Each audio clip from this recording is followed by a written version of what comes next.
The heavy, dull ache behind your eyes. That blurry, restless feeling when you try to focus on one more thing. It's the profound frustration of wanting to absorb something new, to grow, to evolve, but feeling like nothing sticks anymore. Like your mental hard drive is just irrevocably full.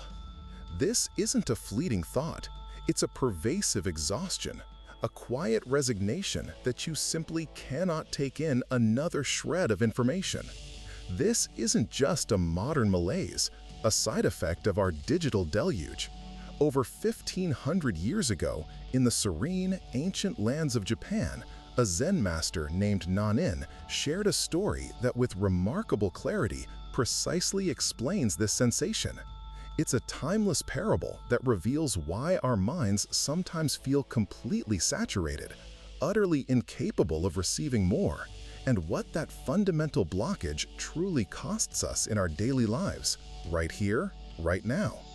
Have you ever felt this deep sense of mental overwhelm, where you just physically and mentally cannot take in another piece of information? That precise moment when your brain simply says, "No more"? What were you trying to learn? Or what specific situation were you in when you felt your capacity was absolutely full, pushing back against any new input? Tell me about it in the comments below. Your experiences help all of us understand this shared human struggle a little more deeply.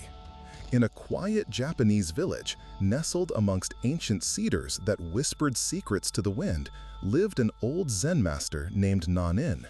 His hermitage was simple, built of wood and paper screens, embodying the very essence of humility and presence.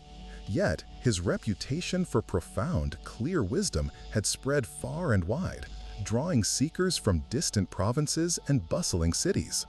He was known not for grand intellectual lectures or elaborate showy rituals, but for the direct, sometimes almost startling way he would cut through confusion to reveal a deeper, often uncomfortable truth. His answers were rarely what people expected, but always what they needed. One day, a university professor, a man of considerable intellect and perhaps even greater self-regard, arrived at Nan-in's humble dwelling. This professor was not merely learned, he was proud of his learning. He had devoured countless classical texts, debated every philosophy from obscure scrolls to contemporary treatises, and felt he understood the world through a vast, intricate collection of theories, facts, and established doctrines. He came to Nan-in not truly to empty himself and learn from the master, but in his mind to add Zen to his existing intellectual fortress. He wanted to understand Zen on his terms, to categorize it, to fit it neatly into his already overflowing mental filing cabinets. He saw it as another academic conquest, another badge of enlightenment to wear. He arrived carrying the full weight of his accumulated knowledge, like a visible, almost physical burden that creaked beneath his confident posture. Nan-in greeted the professor with a calm, unhurried smile and invited him to sit for tea. The master moved with deliberate grace, a quiet poetry in his simple actions. He began to pour. He held the teapot steady, a vessel of warm, glazed clay, and a thin, steaming stream of bright green tea flowed into the professor's cup. The cup, a simple, unadorned ceramic bowl, began to fill. The professor, accustomed to the slow, measured pace of Zen rituals, watched with an expectant, slightly superior air, patiently waiting for the profound instruction he assumed was about to follow. His posture was stiff, his mind already formulating questions, preparing to analyze rather than simply receive. But Nan-in did not stop pouring. The tea reached the absolute brim. Then, slowly, steadily, inevitably, it began to spill over, cascading down the smooth, curved sides of the cup, across the lacquered tray, and onto the master's clean, woven tatami mat. The aromatic steam mingled with the quiet sound of dripping. The professor, startled and suddenly agitated, could no longer contain himself. His scholarly composure fractured. He cried out, his voice sharp with exasperation, "It's full! Master, it's completely full! No more will go in!" Nan-in calmly, almost imperceptibly, set down the teapot. He looked at the professor, his gaze clear, unwavering, and yet utterly devoid of judgment. His eyes held a deep, ancient knowing, a quiet patience. "Like this cup," he said softly, his voice a gentle current in the quiet room. "You are full of your own opinions and speculations. How can I possibly show you Zen? How can I offer you anything new unless you first empty your cup?"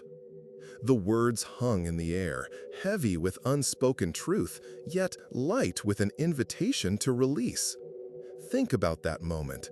The spilled tea, the sudden, undeniable, almost embarrassing truth of the situation. For a man who had meticulously constructed his entire identity around what he knew, around his vast intellect and accumulated wisdom, this was a profound, humbling, almost shocking revelation. It wasn't a scolding, it was a mirror showing him that his very strength, his cherished knowledge, had, in that moment, become his primary, undeniable obstacle.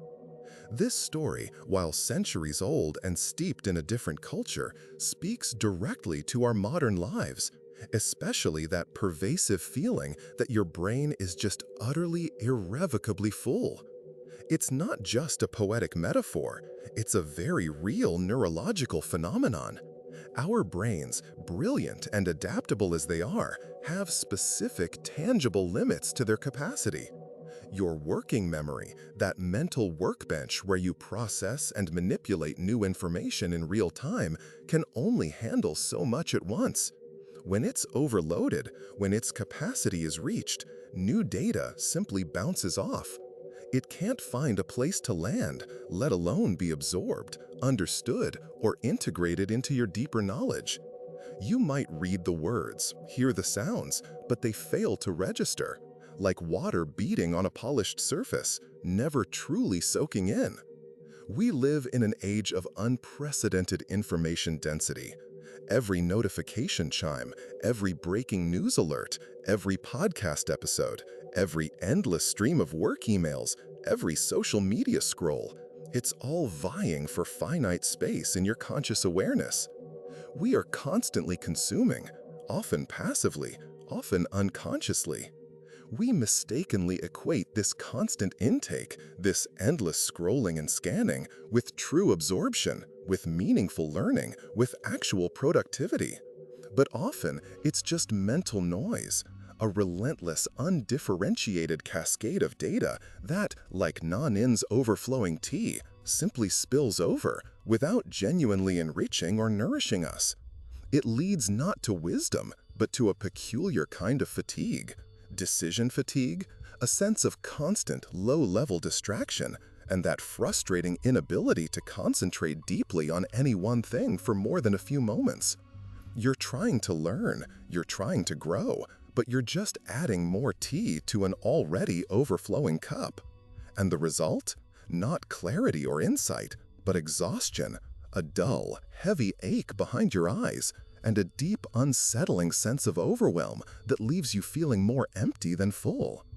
But the master's story goes deeper than just the sheer volume of information. Remember, the professor wasn't just empty of Zen knowledge.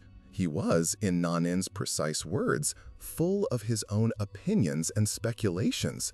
His cup wasn't simply brimming with facts, it was brimming with preconceptions.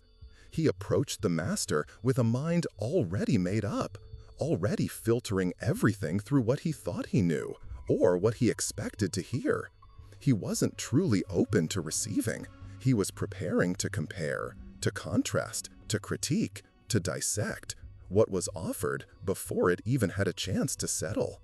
How often do we unwittingly do this in our own lives? We engage with a new idea, a new person, a new skill, but our internal monologue is already running wild, like a relentless commentator in our own heads. I tried this before, it didn't work. That won't apply to my specific situation. I already know what they're going to say. I've seen it all. We bring our past experiences, our deeply ingrained biases, our judgments, even our ego's need to be right, to the table. And these aren't just innocent background thoughts.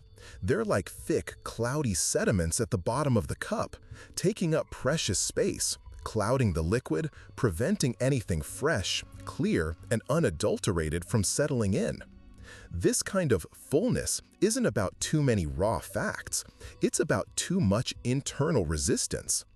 It's the constant, almost automatic need to compare, to categorize, to critique, to fit newness into old boxes, rather than to simply receive with an open, inquiring mind.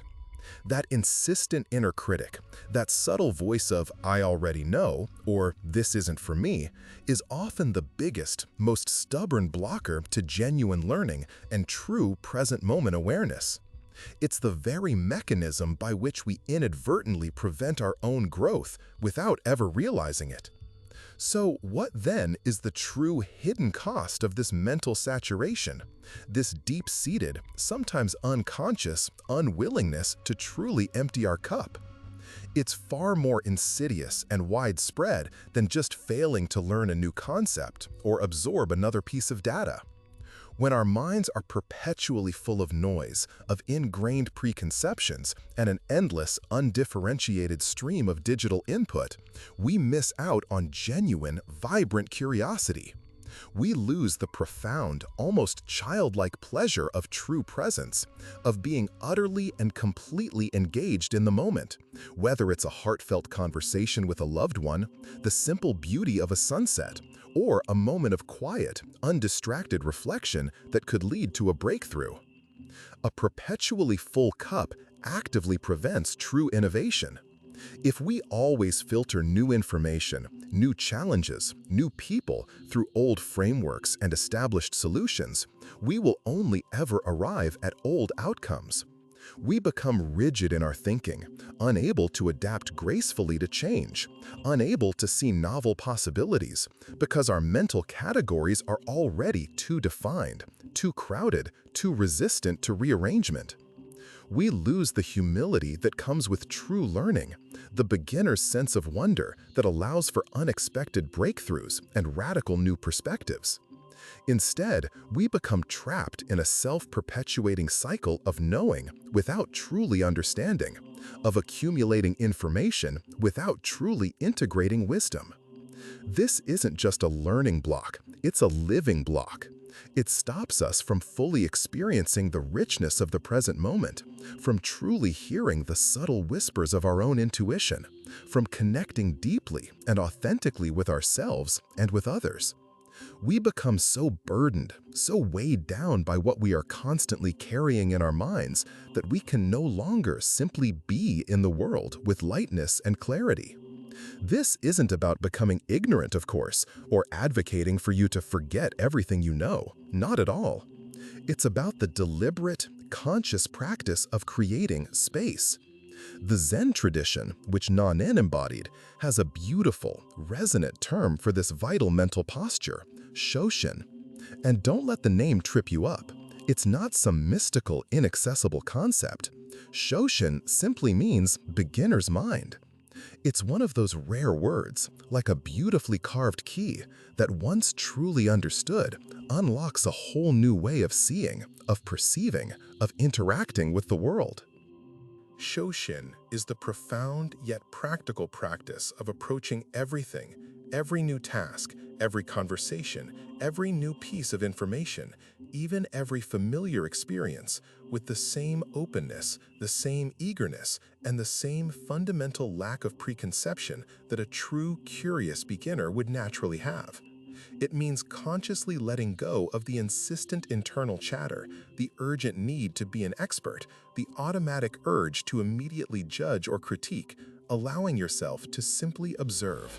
How then, in our noisy, complex world, do you cultivate shoshin, this invaluable beginner's mind? It begins with mindful pauses, moments of deliberate, chosen silence in your day, stepping away from the constant, seductive digital input, even for just a few minutes at a time. It's about practicing the art of listening without simultaneously formulating your reply, truly hearing what is being said rather than merely waiting for your turn to speak. It's about consciously setting aside your assumptions, even for just a brief experimental moment, and allowing the new experience, the new information, the new person to simply be, without immediate analysis, without your ingrained labels, without judgment. Just as you might declutter your physical space, your home or your desk, to make room for new energy and new experiences, so too must you deliberately, gently, and consistently declutter your mental space. This isn't about stopping learning entirely. It's about stopping the wrong kind of learning, the passive, overwhelming consumption, the resistant, ego-driven absorption, the accumulation of facts without true lived understanding. It's about making sacred space, a quiet, welcoming void, so that when something truly meaningful, truly nourishing, or truly transformative comes along, your cup isn't already overflowing with the mundane, but stands empty, ready, and open to receive. True wisdom begins not with tirelessly accumulating more, but with the quiet, deliberate, courageous act of making space. What small, cherished opinion, what persistent mental habit, or what piece of distracting input could you gently unlearn or purposefully empty from your mind today to make immediate, vibrant room for something new and truly nourishing to enter?